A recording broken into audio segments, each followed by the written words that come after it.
Okay, you guys ready? Come on up. You guys can come on. Here? Yeah, sure. Thanks. You can just stand next to us. Is everything from the press okay? You guys ready? Terrific. Good afternoon. Thank you so much for being here. I want to thank a few people just very quickly. Obviously, my colleague and an unbelievable stalwart leader in the U.S., Israel, and Jewish community, the great Steny Hoyer. Very grateful that he is here today. We are blessed to be here with Yasmin and Alana. You'll hear from them in a minute. Our very good friend and former colleague Ted Deutsch, who runs the American Jewish Committee, is here. You'll hear from him. As I know that Meredith Jacobs is here from the Jewish Women International, JWI, a phenomenal organization. They do just such great work. There's people here from the Jewish Federations of North America and FDD. I want to thank them also for their leadership and all they do for the cause. We gathered to commemorate a somber day of loss and tragedy and to continue our fight for the 48 hostages still in Gaza. It's fitting that we are also celebrating Sukkot, a day of thanksgiving, remembrance, and community. I'm grateful for all those behind me and around the world who haven't given up hope for a minute and have worked tirelessly to bring all of the hostages home. And to those in the broader community who are committed to never forgetting the October 7th attacks, those we lost on that tragic day and since. I'd especially like to recognize the families joining us here, as I mentioned, including Omar Nutra's family and Alana, a survivor who is with us today fighting for her partner, who's still being held by Hamas terrorists. You'll hear from Alana in a minute. It's hard to believe that it's been 2 years since Hamas terrorists brutally raped, burned alive, decapitated, and murdered more than 1,200 innocent babies, children, women and men, and elderly, including dozens of Americans. The deadliest attack on the Jewish people since the Holocaust. 913 IDF soldiers lost since then, 18 minors left orphaned, 48 still remain hostage in Gaza, as I mentioned, including 2 Americans. It's hard to wrap your head around, but as Scripture tells us, you shall not stand by the shedding of your fellow's blood. We will not sit idly by, and we have not sat idly by since the 7th. We will do as we've done every day since. We will keep working until every last hostage is freed. Jewish tradition teaches us that freeing captives is considered not only a mitzvah, but also a supreme obligation in Jewish law. We hold the names of those held captive in Gaza close to our hearts and repeat them into America's ears so they may never fade, ever. The photos of every hostage freed, still captive, and those we lost are posted outside my Capitol Hill office. I want every visitor to the United States Capitol to be reminded of them. And as the clock ticks, it's more important to repeat the stories of those like Hirsch, Goldberg Poland, an Israeli-American who would have turned 25 just last week, but was taken hostage and killed. His mother reminds us it's as if everybody is family in this. It is incumbent upon all of us to keep up awareness and to keep working to bring them all home. We must never forget. We speak of 24-year-old Avitar David, who was taken during the Nova Music Festival and forced to dig his own grave for Hamas propaganda while being starved and tortured. A freed hostage, Eli Sharabi, said his captors ate like kings, gorging on humanitarian aid intended for civilians, while hostages survived on just a meal a day of moldy bread and crawled through tunnels lined with rats and insects. But as Eli said, surviving is building from lots of small victories. And my constituent, 21-year-old Adon Alexander, who I saw this morning from Tenafly, New Jersey, went to Tenafly High School and endured 584 days of relentless torture and suffering at the hands of Hamas terrorists, but thankfully was brought home. His remarkable courage continues as he returns to serve in the Israel Defense Forces because he refuses, like we won't, to let evil triumph over peace. We must never allow that. We will fight to honor their memory and so many others by molding our pain from that tragic day into action and ensuring that American children know their heroism and the savagery of Hamas terrorists. Only by ensuring that true facts, not some social media cooked up fiction, by ensuring they know those facts, we know that it'll never happen again, like the Shoah. We must always shine a light, one that flickers in gold. That's why today I'm proud to announce new bipartisan legislation, the October 7th Gold Medal Act, to award the Congressional Gold Medal the highest civilian honor bestowed by the United States Congress to the American hostages and victims of October 7th, including those Americans who survived in captivity in Gaza, in recognition of their profound suffering and sacrifice. I'm very grateful that Steny Hoyer has joined me, as so many others have, in that legislation. For more than 2 centuries, our nation has honored exceptional service through the Congressional Gold Medal, a tradition that stands a testament to the values that unite us. This gold medal will properly recognize the suffering and profound sacrifice of those Americans killed and the bravery of those held captive. After hearing the suffering the victims have experienced, those inhumane conditions, and their unwavering spirit to persevere, we cannot let another day go by without recognizing their sacrifice and enshrining our commitment to them. Second, we are introducing a bipartisan resolution in the House today that condemns the atrocities committed by Hamas on October 7th and calls for Hamas to immediately surrender, cease attacking Israel, and release all hostages. It reaffirms Israel's right to self-defense from terrorist threats and any threats that seek her destruction. It also commits to ensuring the humanitarian aid reach innocent Gazans who are being used by Hamas as human shields. Last but not least, it strongly condemns and denounces all instances of anti-Semitism and commits to combating the hatred in all forms. We're proud to have the support of the ADL, the AJC, the Federation, Jewish Women's International, FTD, Hadassah, and the National Council of Jewish Women on this critical bipartisan legislation. Third and finally, and then I will turn it over, we're introducing the bipartisan October 7th Remembrance Education Act today, which will direct the U.S. Holocaust Memorial Museum to build a model curriculum for schools to teach about the heinous and brutal acts committed on October 7th, about the history of anti-Semitism and how it played a role in the attacks, and about denial and distortion as a form of anti-Semitism in the wake of such attacks. There is so much mis and disinformation out there driving the rise of anti-Semitic hate, from pro-Hamas content on social media to biased anti-Israel reports. This bipartisan legislation will be critical to teaching our children the truth about the tragic events of October 7th. Hamas is to blame for October 7th, not Israel. And to all of the critics and naysayers who haven't missed a chance to scream, yell, and slam Israel, I say to them, where are your voices today? Where are your voices for peace? You must push Hamas to take the deal that Israel has already accepted and that the Arab states and the U.S. support. It will free all of the hostages and force Hamas to lay down their arms. If we work together and bring all the hostages home and ensure Hamas terrorists have no future in Gaza, and that critical aid reaches the hands of Gazans, not the terrorists, then I know here in the greatest country in the world, working together with others, our best days will always be ahead. Hate will lose, righteousness will win. Thank you, God bless you, and now I'm so honored to turn it over to Ilana Grozewski, a freed hostage and partner of current hostage Matan. Thank you so much.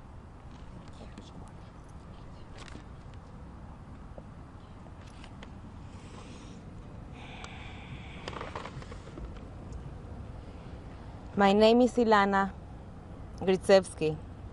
I am both citizens, Mexican and Israeli. I made Aliyah 16 years ago alone, and on October 7, my life was brutally taken. That day, Hamas kidnapped me and my partner Matan Sangauker. We tried to escape through the window of our safe room to survive, running in different directions. From that moment, I lost all contact with Matan. I hid behind a closet with a blanket, but it was in vain. The terrorists found me. I was beaten, murdered, and taken to Asa on a motorcycle with sexual abuse. For 55 days, I was held in captivity, living in fear, hunger, and deprived of all basic human grace. No fresh air, no sunlight, no showers, barely any food or water. I lost 24 pounds. I lost my hearing in my left ear. My hip was broken, my leg was burned, my jaw was dislocated, and they took my soul. Today am I free, but Matan and 47 hostages is still held by Hamas.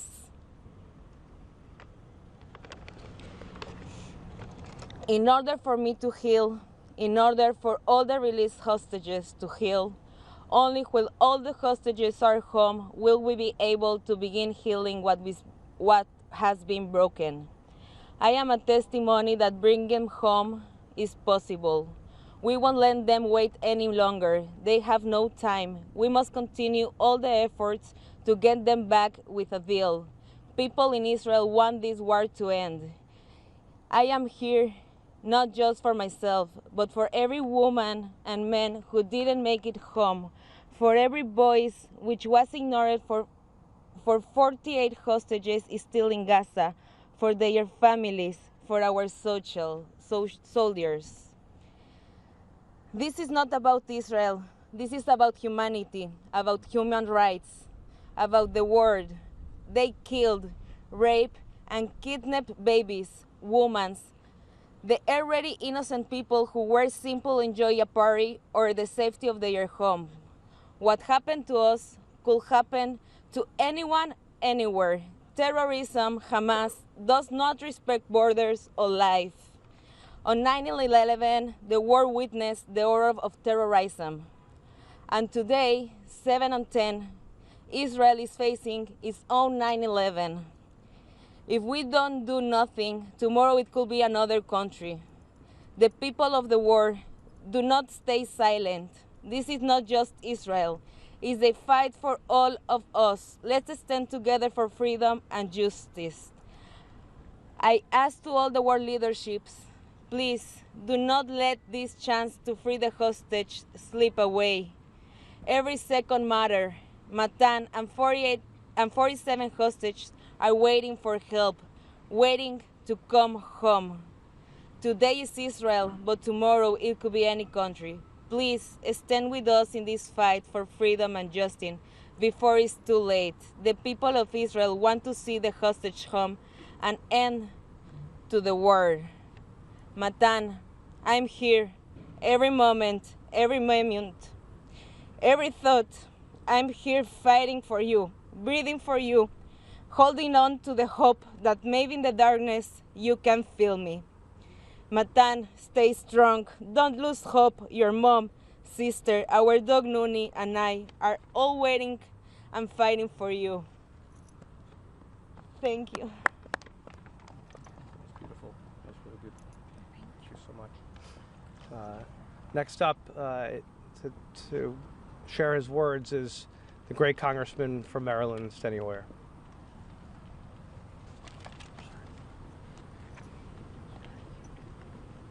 Alana, thank you. Today, Israel, who knows who it will be tomorrow? None of us. Orna and Rona Nutra, Representative Gottheimer, thank you very much for leading on the legislation which will ensure that this day of infamy will live in the minds as well as the hearts of all Americans. Meredith Jacobs, thank you for your leadership. Ted Deutsch, our former colleague and my former partner in making sure that the message of peace in the Middle East, peace for the Israeli people, peace for the Arab community is what our objective is. Over the past 2 years, I have visited the site of the Nova Music Festival massacre twice. I have welcomed hostages home after their release. I have mourned with the families of those who did not survive their captivity. I have met with Jews in America, Israel, and beyond, who fear for their safety amid a severe spike of anti-Semitism.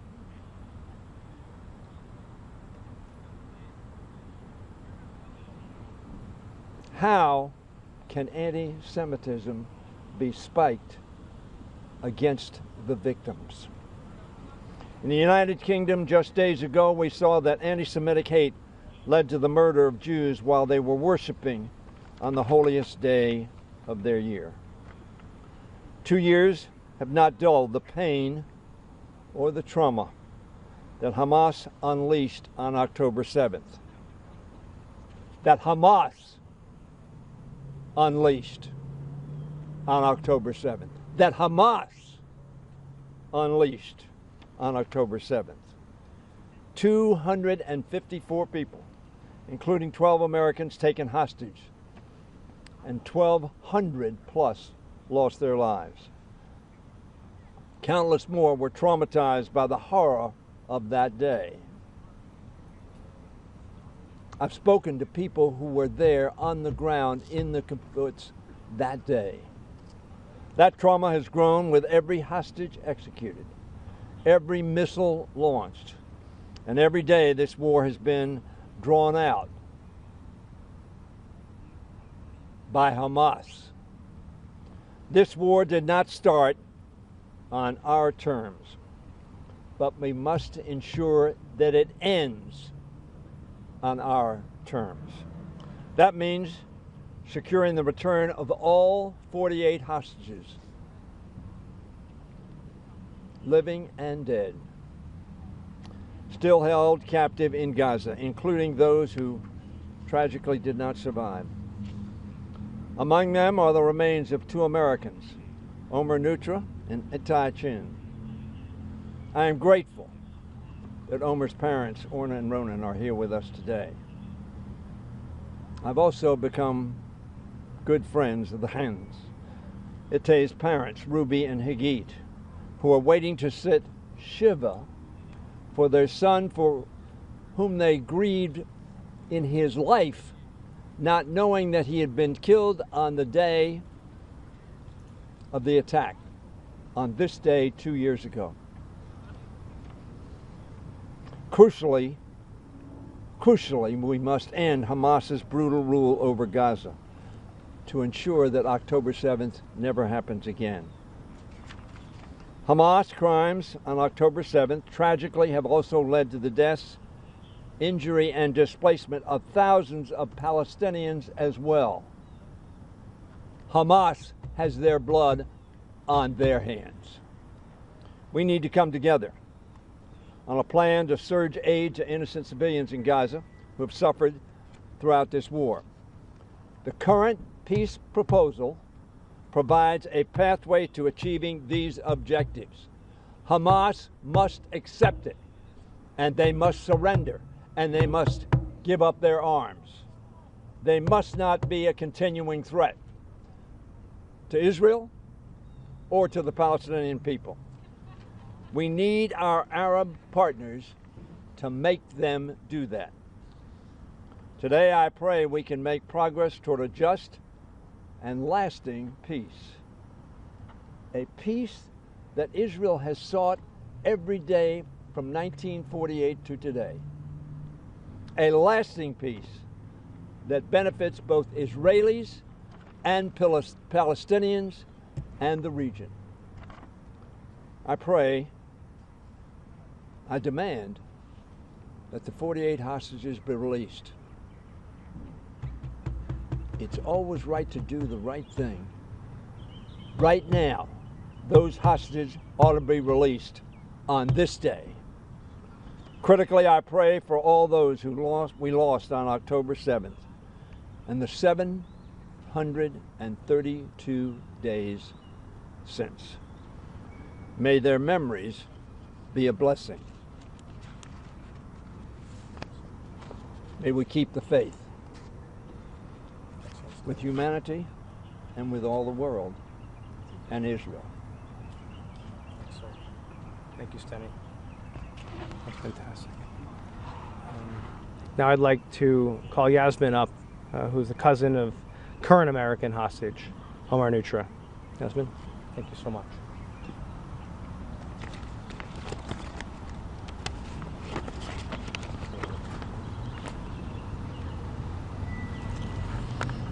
My name is Yasmin, and I will be speaking on behalf of Omer's parents, Orna and Ronan Nutra. 2 years have passed since October 7th. 2 years since our son, my cousin, Captain Omer Maxim Nutra, was taken by Hamas. 2 years since terror once again showed the world what happens when hatred goes unchecked. Omer was born in New York City 1 month after 9/11. We were spared then, but almost 22 years later, he became a victim of that same ideology of hate. The same terror that, when left unchallenged, rises again and again in Israel, in Europe, in America, everywhere innocent people live freely and proudly.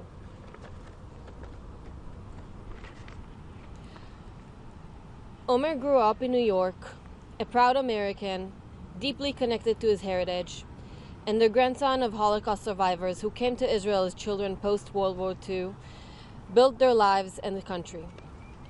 Omer was a natural leader, captain of his high school sports teams, regional youth group president, a young man full of light, conviction, and compassion. After deferring his college education in favor of a gap year in Israel, together with Israeli peers and family, Omer made a bold, selfless decision to join the IDF. Guided by his family's history, his morals, and his instinct to protect. On October 7th, 2023, while commanding a small post near the Gaza border called the White House, he and his crew rushed towards danger to defend civilians. Their tank was ambushed, hit by an RPG and other explosives. Their driver killed immediately. The rest of the team, suffocating, was removed from the tank. For 421 days, it was thought that Omer was taken into Gaza alive.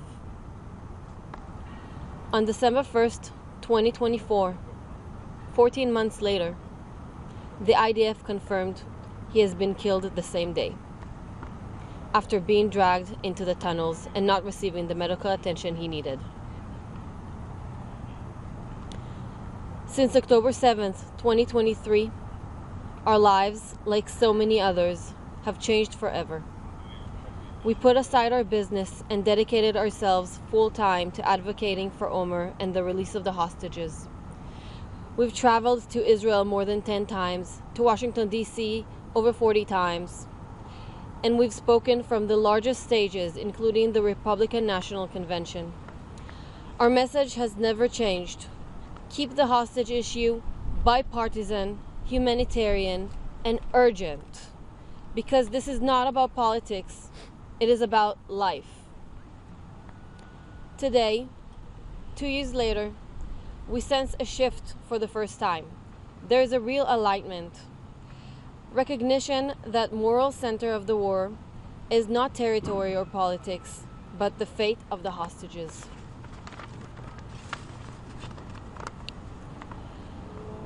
We have seen bold leadership in recent days, willing to act with clarity, urgency, and strength.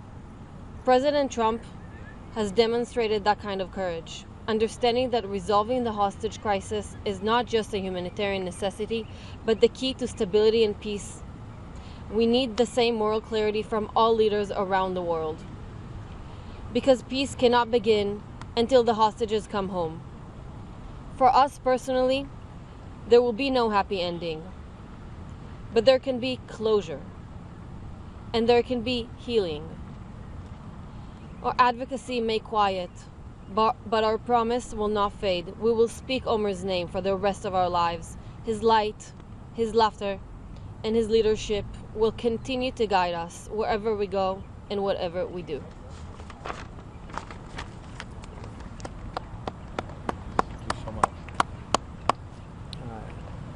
Joining us next from the American Jewish Committee and a former congressman and very dear friend, not just of the Jewish people in the fight against anti-Semitism, but of Steny and me and so many here in Washington, Ted Deutsch.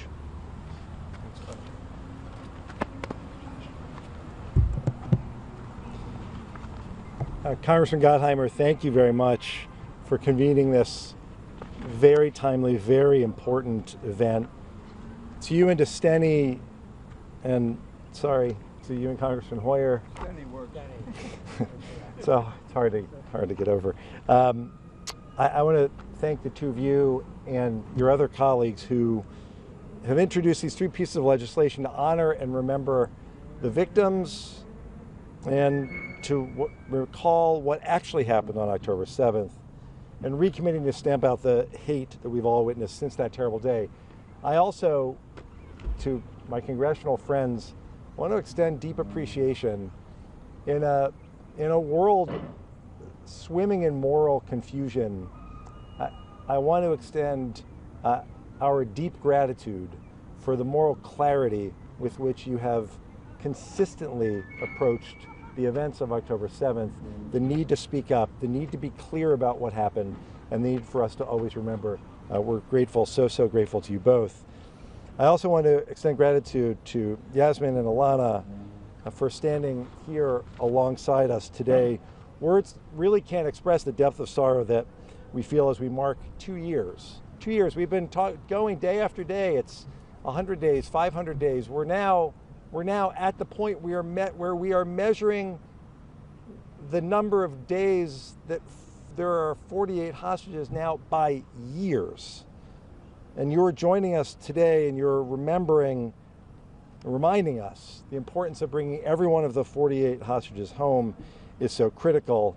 We recall the 1,200 men, women, and children, including 46 Americans and citizens of more than 40 countries who were slaughtered that day, and the countless peace activists working for coexistence who were included among those killed. On that day, Hamas used sexual assault as a weapon of war. They took over 250 hostages, including Alana, into their terror tunnels. Now, on the second anniversary of these attacks, we remember the lives that were cut short and those indelibly altered by what happened on that day. The brutality of that day was not just an assault against Israel. It was an assault against humanity itself. And since October 7th, we've also seen relentless attacks against Israel's very right to exist. We've seen a terrifying surge in anti-Semitism. And in this upside-down world that we live in, Hamas is so often praised while its hostage-taking atrocities and war crimes are ignored. Today is a reminder that we need to reset the truth. Words matter and leadership matters. And when public figures slander Israel or normalize calls for violence, chants of globalizing the Intifada, when there is open praise for Hamas, then they help to create the conditions for violence from Washington to Boulder to Manchester. Leaders have to do more than avoid hateful rhetoric. They have to condemn it unequivocally. That's why I'm proud to be standing here with these members of Congress who understand the life or death consequences that come with the words that we choose, whether in a press conference or on social media. So as we mark this solemn anniversary, we also recommit ourselves to the tireless efforts to bring every one of the 48 remaining hostages home. Over the past week, that goal feels that it has come even closer as we sit at the precipice of a potentially historic moment in the Middle East that will bring the hostages home and that will end the war. President Trump's peace plan has the backing of Arab and Muslim majority countries from the UAE and Saudi Arabia, Turkey and Qatar, Egypt, Jordan, Pakistan, Indonesia, allies like UK and France in Europe, and of course Israel too has agreed. You've heard already, I'll say it again, Israel didn't start this war, they didn't choose this. They cannot unilaterally lay down their arms. Those who truly support an end to this war need to pressure Hamas to accept this plan. They need to exert maximum pressure on Hamas so that the hostages can come home and the war can finally end. In honor of those who were lost, those who remain in captivity, and those who have returned, the global Jewish community stands proudly and boldly together with you. We stand with Israel over Hamas, with democracy over terrorism, and we stand for life over death. Together we envision a brighter and more peaceful future for all, for Israel and for the Palestinians, for the region and for the world. And together, if we can pressure Hamas to accept this deal, and the hostages can come home, and the war can end, we can build that secure, peaceful future for everyone. Thanks.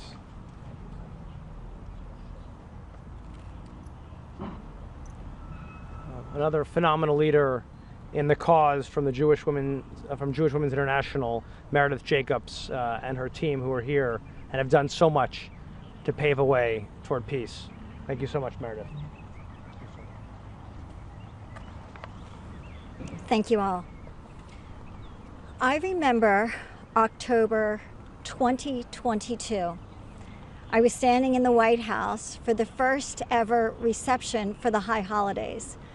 Itzhak Perlman, world-renowned violinist, entered the room and began to play Avinu Malkeinu, a supplication for mercy and forgiveness. I remember how almost spontaneously, with a whisper and then growing in volume and strength, our voices added to the violin, praying Avinu Malkeinu. I remember looking around the room and saying to myself, don't forget this moment. Don't take it for granted that I, as a Jewish woman, am standing in the White House, surrounded by Jewish community, and praying Avinu Malkeinu. But here's the thing. I did take it for granted. October 2022, I was secure in my place in the world, secure in my safety and acceptance. A year later, October 2023, that sense of belonging and safety was shattered. I remember listening with horrors to the whispers of sexual atrocities committed by Hamas. I remember watching with horror the video of young Israeli girls, young IDF soldiers who were grabbed from their beds and pushed bloodied into trucks bound for Gaza. I remember seeing with horror the photo of a young woman naked and bound, surrounded by terrorists, raising guns in victory. And I remember sitting with horror in the silence of the world and in the silence of other feminist organizations. And I remember what came after the silence: the effective, malicious campaign of disinformation and denial. For my organization, Jewish Women International, and others like us who work to end violence against women and girls, we are guided by three fundamentals. Survivors are believed, victims are never blamed, and rape is never justified. And yet,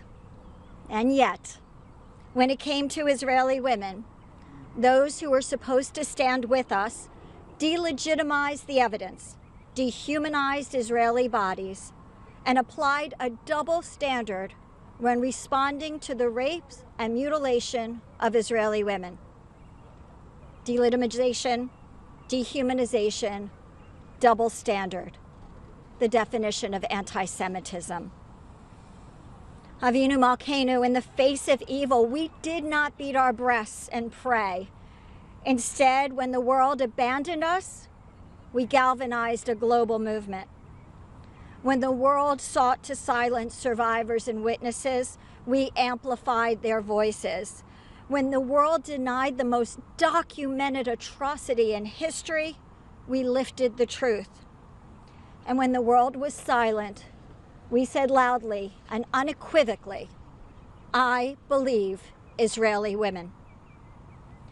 Since October 7th, 2023, I have had the distinct honor as CEO of Jewish Women International and the co-founder of the I Believe Israeli Women global movement to know some of the most extraordinary Israeli women, survivors like Alana, who testify again and again in the face of hate, therapists who heal the traumatized, advocates who fight tirelessly for justice and accountability. It is their strength, their resilience that I now look. Israeli women as heroes. That moment 3 years ago, praying Avinu Malkeinu in the White House, was a lifetime ago. that sense of safety and belonging I had as a Jewish woman in the world, now childish naivete. But as I look around at this gathering, standing in the shadow of the Capitol, surrounded by Jewish leaders of our community and our country, standing with allies, this is a moment I won't take for granted. For now I know just how fragile it is. Am Yisrael Chai. Bring them home now. Thank you.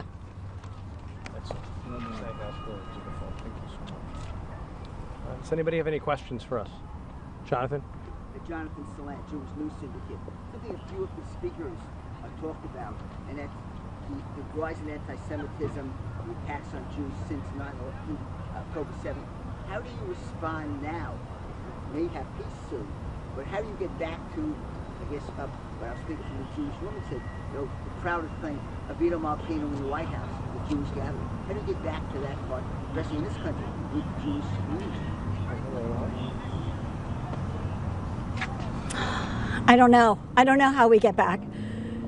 Things that I would have thought were conspiracy theories on October 6th, I'm now frighteningly aware of. I think it's all the work that all of the advocates have been doing to lift the truth, to raise the humanity of Israelis and of Jews. I look to those young people who now realize how fragile their Jewishness is and who are now deeply connect to it and how meaningful it is to them.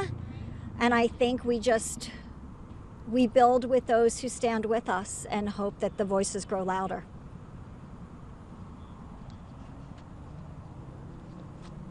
Let me say something as a non-Jew.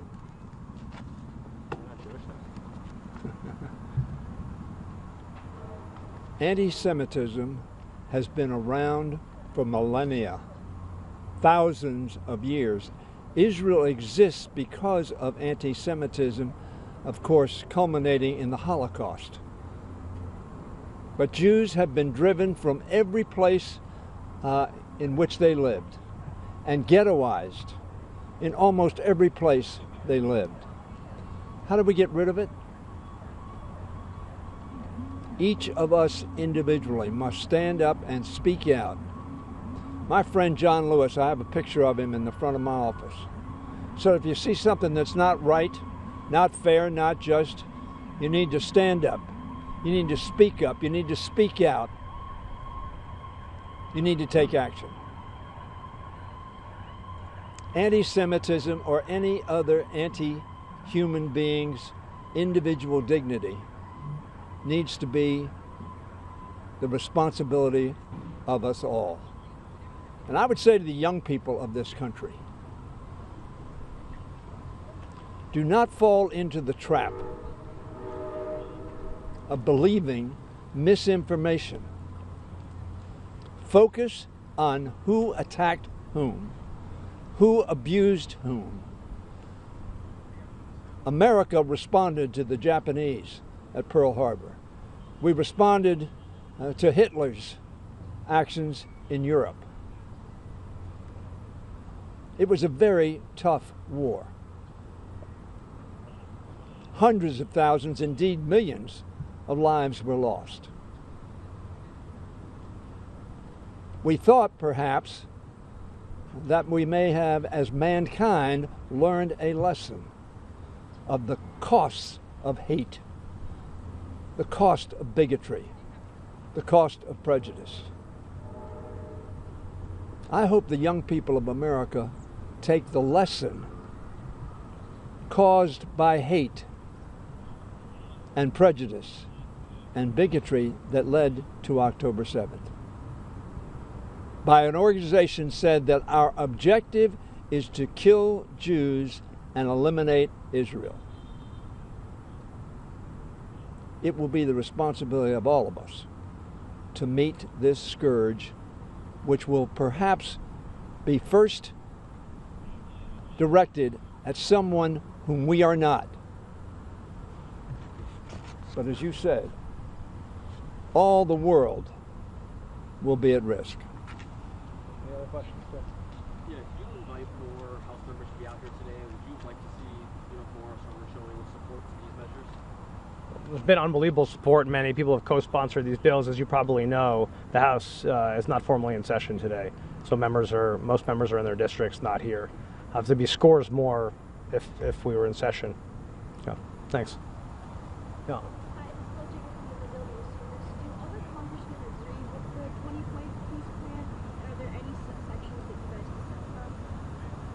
So you're asking if by the president's proposed peace plan?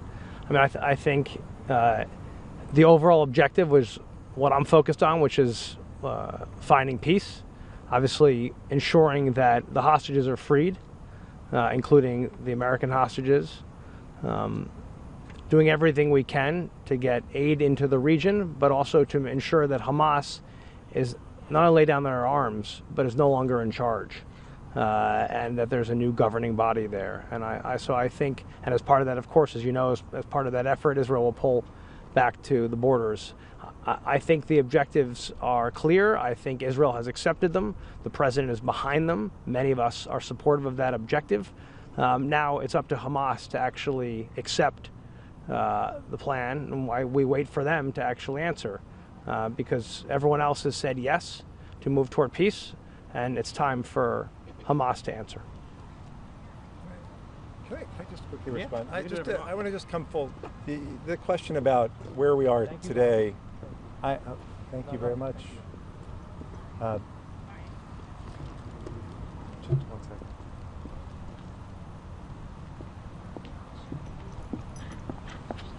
Sorry, we paused for station identification. I just want to note the parallels between where we are today and where we were 2 years ago in a way that hasn't gotten enough attention. The protests that took place almost immediately after October 7th in some cities around the country, people who were marching not to be critical of anything that Israel had done to defend itself, because Israel hadn't done anything yet to defend itself. The people who took to the streets then they took to the streets to support Hamas and what it had perpetrated against Israel. It's 2 years later, and while there are so many gatherings, somber gatherings around the country and around the world to mark this occasion of what happened when Hamas invaded and slaughtered 1,200 people and took 250 hostages, there are also, just as there were 2 years ago, there are some marches taking place around the world of people the same people who were not interested in peace 2 years ago when they supported Hamas, and if they were serious about peace now, they would be marching to force Hamas to accept the terms of this deal. This is a moment when all of the people who claim to support peace have to be held accountable. When you bring together as many countries from around the world, including leading Arab and Muslim countries, to support a plan, then that's the plan that needs to go forward. And when it does, those remaining on the outside, those continuing to march for Hamas, will be marching only in support of terror, and the rest of us will be back in with full clarity about how we need to go forward together to make peace. I'd just say it briefly. My view is the majority of the House on both sides of the aisle believe this is a positive step forward. And in the event, and of course Hamas has the key here, because Hamas not only has to agree that it will no longer be a leader in Gaza, and it will not be able to perpetrate violence and must disarm. And until they do so, that will be the problem. But I think the overwhelming majority of members on both sides of the aisle support the effort that's being made. And thank you guys very, very much. Take care.